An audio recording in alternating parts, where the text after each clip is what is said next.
realidade da família, ela acompanha a história da humanidade. Desde o princípio, se percebe, se vislumbra, se vê, se encontra esta realidade da união familiar como aquele lugar primeiro, não só do crescimento, da sustentação da sociedade, mas também da transmissão da vida, da cultura, da transmissão da fé. A família é um elemento essencial, fundamental da nossa sociedade. E exatamente porque é um elemento fundamental da sociedade, é que a família é tão discutida e ao mesmo tempo tão atacada. Ela é discutida porque se pensa no bem familiar. Se nós pensarmos todas as leis que ao longo da história foram criadas justamente para proteger a importância, a dignidade da família, para garantir que na família se tivesse todas as condições de uma vida digna. E ao mesmo tempo, ela é combatida, questionada. Nunca se discutiu tanto a respeito da família, sobre a família, como nos últimos anos, nos últimos tempos, e isso nós temos visto. Qual é a família ideal? Existe ainda aquela família ideal? Existe esta tal família cristã? Ou nós já estamos num tempo de pós-modernidade, de além da história, em que nós não precisamos mais falar de uma família, mas que nós podemos falar da família aberta, da família diferente, da família de muitas espécies, de muitas maneiras, de muitos jeitos. Cada vez mais nós vemos isso acontecer. O problema é que às vezes a gente vai aceitando estas propostas como se elas fossem propostas naturais, como se elas fossem propostas dentro de uma realidade plenamente ou tranquilamente real. E nós nos esquecemos do valor desta família cristã, pensada segundo a vontade de Deus, pensada segundo a revelação que nos foi dada, e que sejamos capazes não de fazer um combate por causa desta família, mas que sejamos capazes de testemunhar a família. A família não precisa de combatentes, ela não precisa de guerreiros, ela não precisa de soldados, ela precisa de casais que tenham a consciência de que testemunham a sua fé através da vida matrimonial. Esse é o caminho da santidade.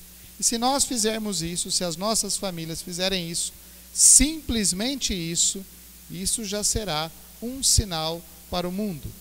De fato, no momento da união matrimonial, quando se faz o juramento um diante do outro, marido e esposa, ali é isso que se propõe, que este casal seja no mundo um sinal do amor indiviso de Deus, daquele amor capaz de desposar outra pessoa e nesta atitude de desposar o outro, buscar em tudo fazer a felicidade do outro. O casamento não é para ser feliz a si mesmo, não é para se fazer feliz, senão para fazer o outro feliz. E só é possível realizar isso que é difícil, esta obra que não pode ser simplesmente uma obra humana, pela ação da misericórdia de Deus. Por isso, para nós cristãos, para nós católicos, o casamento é também sacramento. Ele é sacramento porque toca naquela sacralidade das coisas que Deus nos deu. Dos 7 sacramentos, este é o sacramento daqueles que ajudam a Deus na continuidade da obra da criação. Das famílias vem a esperança, das famílias vem o futuro, das famílias vem a continuidade da vida. É desta realidade sacramental que nós estamos falando.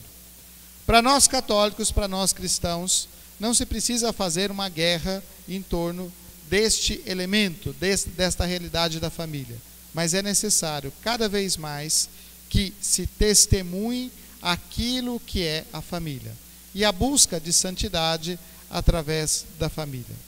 Como é difícil compreender isso, como é difícil realizar isso, como é difícil levar esta obra adiante. uma obra que não pode ser levada sozinho. Se nós perguntássemos para todos os casais que estão aqui e também para aqueles que de uma forma virtual nos acompanham na celebração, nós veríamos quantas dificuldades os casais precisaram superar para manter este vínculo, para manter este sacramento. Quantas vezes acontece o pecado?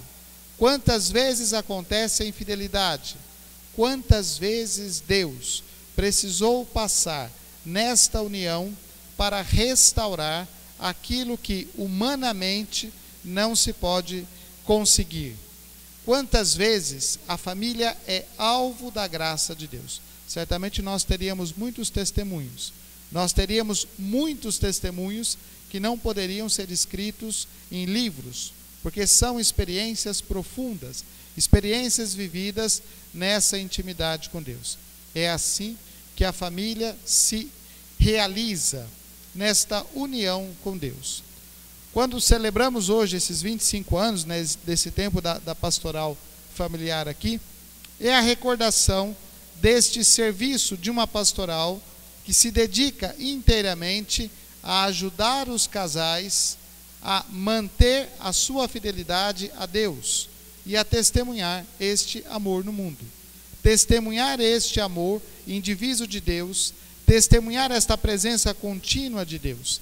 É esta presença contínua de Deus que faz com que o matrimônio seja um lugar de santidade.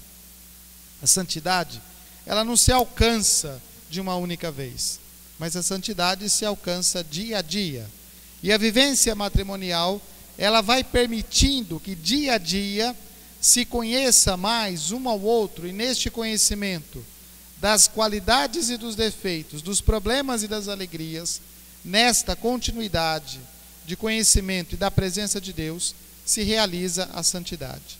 A santidade se alcança, se almeja, se busca, e ela vai sendo vivida, ela vai sendo testemunhada. E esta é a importância pela qual a igreja sempre anunciou e sempre falou do matrimônio e da família, e sempre defendeu o matrimônio e a família contra todas as objeções, contra todas as oposições do mundo. E a igreja continua nesta certeza, nesta firmeza da defesa do matrimônio, do sacramento do matrimônio e da proposta de uma vida matrimonial, de uma proposta de vida matrimonial que realiza aqueles que assumem essa vocação e que é no mundo um testemunho do amor de Deus.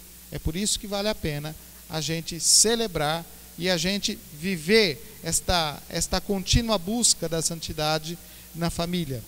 Este é o maior serviço das famílias: testemunhar o amor de Deus, testemunhar a força da reconciliação, a força do perdão, testemunhar a graça misericordiosa de Deus, que faz com que um homem e uma mulher sejam capazes de doar-se um ao outro, possam gerar filhos e possam constituir esta família de uma forma verdadeiramente, autenticamente cristã.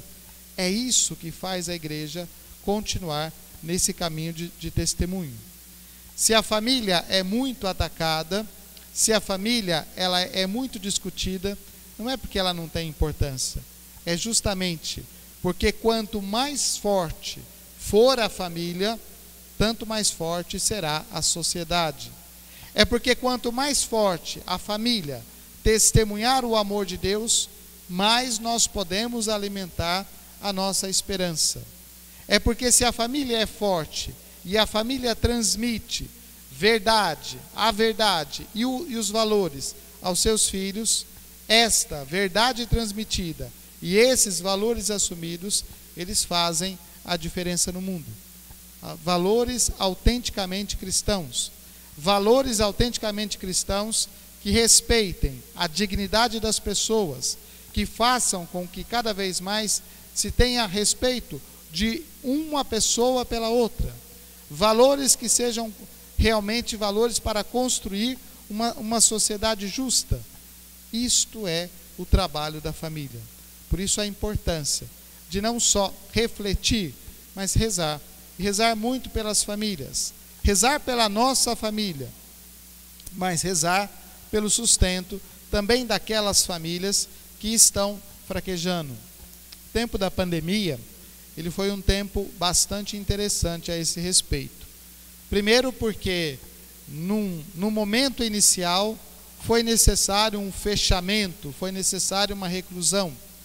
E os casais, as famílias, começaram a fazer uma coisa que já há muito tempo não faziam. Muitos casais começaram a fazer isso, que é simplesmente conviver. A nossa família também sofre hoje de um distanciamento. Ontem eu estava num determinado lugar e eu observava um casal que, enquanto comia, também usavam o celular. E às vezes o celular, as redes sociais, elas têm entrado nas famílias, elas têm dividido as famílias. Já era comum, e a gente brincava isso, que quando os pais queriam chamar os filhos, mandavam uma mensagem de texto dizendo: olha, venha jantar. A pandemia, ela quase que nos obrigou a termos que estar juntos na mesma casa, a nos olharmos um pouco mais, a dialogar um pouco mais. Isso foi motivo de duas coisas. Primeiro, de um conhecimento maior. Os pais precisaram ajudar os filhos. Não dá para terceirizar a educação em tempo de pandemia. É preciso sentar com as crianças, é preciso fazer o dever de casa, é preciso ajudar, né? Algo que fora do tempo de pandemia se terceirizava, mas agora não foi mais possível fazer isso. Também foi necessária uma convivência maior entre as pessoas, dialogar, conversar. E isso tudo provocou coisas boas. As famílias, de algum modo, começaram a se conhecer mais. Mas também provocou a intolerância, provocou os sentimentos de não suportar o outro, não suportar os defeitos do outro. Porque na maioria do tempo se passava longe de casa, a convivência era pequena. A pandemia trouxe à tona muitas coisas. E o que nós aprendemos de tudo isso? O que nós recolhemos de tudo isso? Não podemos dizer que esse tempo é um tempo ruim, um tempo negativo. Não, ele mexeu com a nossa forma, com a estrutura da nossa sociedade. E ao menos uma coisa nós precisaríamos aprender desse tempo: a necessidade da convivência. Pais, convivam com seus filhos, porque se vocês não conviverem com seus filhos, o mundo ou outras pessoas vão conviver. E se vocês não convivem com seus filhos, o que vai ser transmitido a eles, vocês não sabem. Gastem tempo com seus filhos. Aliás, ganhem tempo com seus filhos, porque isso não é desperdício. Tenham esta capacidade de aprender a ouvir, escutar o outro, escutar a esposa, escutar o marido, escutar os filhos, escutar. Um tempo onde a gente tem muita dificuldade de escutar, porque nós temos pressa. E a pandemia mostrou para nós que a nossa pressa não resolve nada. Nós já estamos nessa história há quase 2 anos, sem saber ainda quando será o fim de tudo isso, né? E a gente não precisa se espantar, porque é isso mesmo, né? Então que a pandemia também ajude na reflexão das nossas famílias, para a gente não ficar numa reflexão sobre a família muito longe, muito distante da realidade, mas trazer isso para bem perto da nossa realidade.